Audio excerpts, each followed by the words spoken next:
من اكتر الوصفات اللي بتطلب مني طول الوقت هي وصفات الجبنة، سواء في دخول مدارس، في دخول اجازة، في الشتاء، في الصيف. بس مشكلة الصيف بقى ان الجبنة فيه بتبقى صعبة شوية. هي مش صعبة ولا حاجة، هي بس الفكرة ان اللبن بتاع الصيف بيكون اقل في الدسم بتاعه من لبن الشتاء، وبيكون كمان اقل في البروتين بتاعه من لبن الشتاء، عشان الحر طبعا بيفقدوا كتير من الكثافه بتاعته.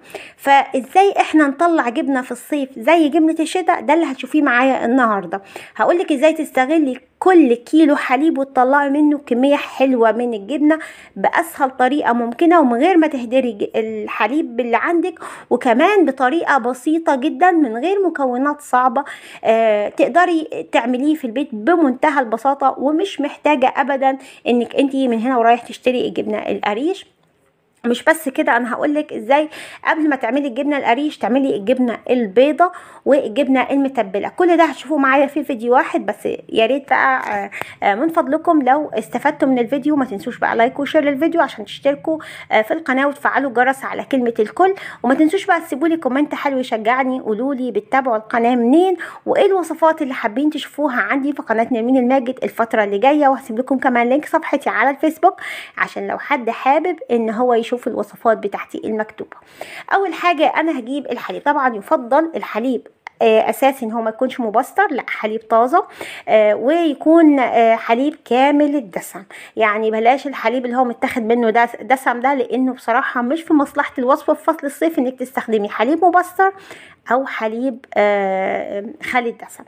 انا جايبه حوالي 3 لتر او 3 كيلو من الحليب، سخنتهم طبعا، غليتهم. انا من الناس اللي بتغلي اللبن خالص، وبعد ما بتغليه بتسيبه يدفى لحد ما يوصل لدرجه اسمها بنقول عليها دمعه العين.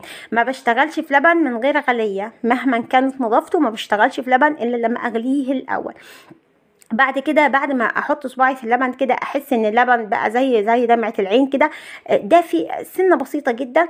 بحط على كل كيلو معلقه من الخل، وبحط معلقه من المنفعه. والمنفعه دي بتجيبوها من اي مكان بيشتغل في منتجات الالبان، وكمان موجوده عند العطار، متوفره مش غاليه وسهل انك توصلي ليها.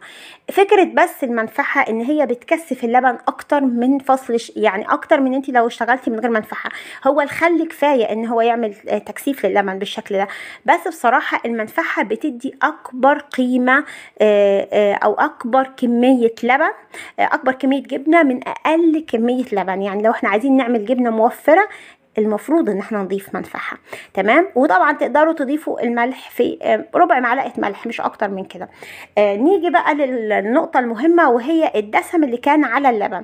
انا لما غليت اللبن كان يعني بعدها بساعتين كده لقيت شويه كده قشطه على الوش. دول انا شلتهم. لو انتوا عايزين تسيبوهم يبقى الجبنه كامله الدسم براحتكم، لو عايزين تشيلوهم برضو براحتكم وتحطوهم في الفريزر، لان احنا ان شاء الله الفتره اللي جايه هنعمل معاكم وصفه السمنه البلدي وكمان وصفه القشطه الفلاحي. فانتوا حاولوا ان انتوا تحوشوا اكبر كميه من القشطه بتاعه اللبن او من وش اللبن. طبعا شايفين ده بعد مرور بالظبط الجو المحطوط فيه اللبن كان عادي، محطوط في المطبخ عادي جدا، لا حراره ولا برد ولا اي حاجه. بعد 7 ساعات بالظبط بقى اللبن عندي بالمنظر ده، بعد اضافه المنفعه واضافه الخل. هنيجي دلوقتي نصفي اللبن. بس عايزه اقول لكم يعني ملحوظه مهمه جدا. لو انتوا هتستخدموا، لو عندكم الحصيره اللي بيتعمل فيها الجبنه القريش ماشي، ما عندكمش الحصيره استخدموا القوالب دي. القوالب دي موجوده في جميع الاماكن اللي بتبيع مستلزمات البيت. اي مكان بيبيع بلاستيك هتلاقي فيه القوالب دي اسمها قوالب الجبنه القريش. دي مش بتهدر لبن خالص، مش بتهدر جبنه خالص، بتطلع الجبنه احلى كمان من الحصيره، لان الحصيره مش متوفره عند كل الناس ومش سهل انك تلاقيها. عايزه اقول لكم بقى، لو ما لقيتوش القوالب دي ولو ما عندكمش الحصيره تعملوا ايه؟ بتجيبوا شاشه بتصفوا فيها اللبن خالص، بتحطوا فيها الجبنه اللي عملت دي، وبتسيبوا الشاشه حطوا عليها تقل كده لحد ما تصفى خالص من الجبنه. طيب ايه الفرق ما بين الجبنه القريش والجبنه البيضه في المرحله دي؟ هل انا اقدر اعمل جبنه بيضه في المرحله دي؟ اقدر اعمل جبنه بيضه في المرحله دي. اولا ما سيبش اللبن لحد ما يعني يفصل خالص كده، قبل شويه كده، يعني مثلا انا سايبه ده 7 ساعات، 5 ساعات بالظبط هتلاقوا اللبن ابتدى يقطع. ساعتها نصفي اللبن، بنصفي اللبن بشاشة بس مش بنصفيه 100%، يعني بنصفيه كده لدرجة نقول 70%، يعني بيبقى فيه نسبة مية بنسبة 70% أو شرش بنسبة 70%. ده اللي بيخلي الجبنة تبقى طرية وتبقى كريمية زي ما انتوا بتشوفوا بالظبط في الجبنة البيضاء. والجبنة البيضاء يفضل ما نشيلش منها الدسم، يعني تتساب بالدسم بتاعها، علشان خاطر ده اللي بيديها الطعم الكريمي وبيخليها تفرد معانا في الساندوتشات. انا هنا صفيت الجبنه خالص زي ما انتوا شايفين، احطها في القوالب دي وهسيبها تتصفى بره التلاجة يا جماعه. في فصل الصيف وفي فصل الشتاء بسيبها بره التلاجة لمده 24 ساعه. بعد 24 ساعه، المفروض لو في فصل الشتاء انا بسيبها اكتر من كده، يعني ممكن فصل الشتاء سوري بسيبها مده 72 ساعه، لكن في الصيف هي 24 ساعه بتكون خلاص اتصفت وزي الفل. في المرحلة دي تقدروا تطعموا الجبنة بالطعم اللي يعجبكم، يعني تقدروا تضيفوا معاها مثلا حبوب الكمون، حبة البركة، الشطة، اي حاجة، جبنة، الزيتون المتقطع، الفلفل المتقطع، اي حاجة عايزين تضيفوها في المرحلة دي هتبقى اختيار ممتاز جدا. انا سبت الجبنة كده لمدة 24 ساعة، وبعد 24 ساعة هتلاقوا في منها شرش نزل، برضو ده اوعوا ترموه، والشرش الاولاني برضو اوعوا ترموه، هتعجنوا بيه احسن والذ المعجنات، وكمان هتحفظوا فيه الجبنة القريش اللي احنا عملناها لأطول فترة ممكنة جوه التلاجة من غير ما يحصل لها اي حاجة، من غير ما تنشف، من غير ما طعمها يتغير. بس الشرش طالما خلاص احنا خلصنا دلوقتي، الشرش ده يتحفظ في التلاجة، ما يتسابش بره التلاجة عشان ما يحمضش وما يعملش ريحة مش كويسة. تمام، انا سبتهم كده، وبعد كده هوريكم شكل الجبنة. طبعا هتلاقوا ان الجبنة تقريبا خست النص او يعني الربع كده عشان نكون صراحة. ده خلاص دي بقت جبنة قريش بتتاكل زي الفل. طب لو احنا عايزين ننشفها عن كده عشان تبقى جبنة زي البراميلي، لا، في المرحلة دي احنا بصراحة بنسيبها كمان يومين لحد ما تبقى تبقى ناشفة قوي.